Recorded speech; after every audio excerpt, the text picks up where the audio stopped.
Okay, this is the Linux Gamer, and this video is a completely unrelated video following hot on the tails of the last one. This is about the Goodgame Empire July 2020 big update, which, it says fantastic. I find it meh. There's one good feature I can think of, one feature that concerns me as far as balance goes, and a bunch of features that aren't remotely relevant to me because they're for legendary level 650, which I am not.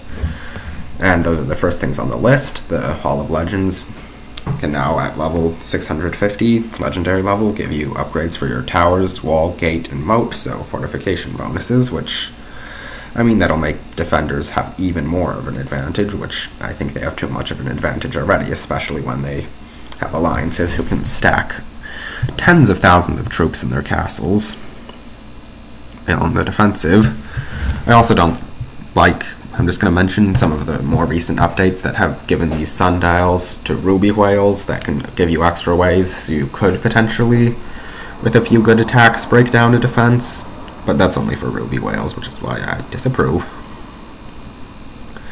Anyway, there are 2 new achievements and 2 new overseers for the mead and the honey.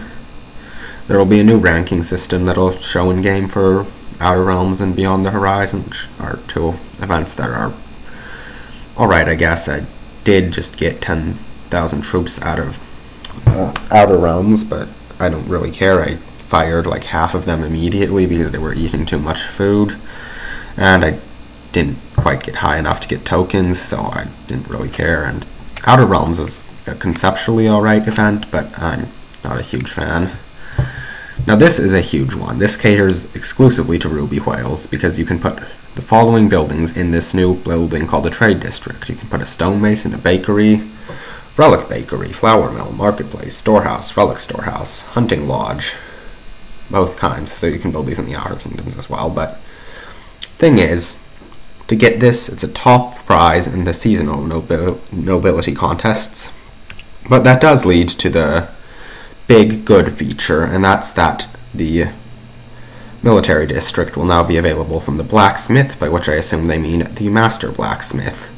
Now it's not in either of his shops yet, so I assume when the refresh happens tomorrow it will be in one of the shops, almost certainly the gold piece shop for a very high sum.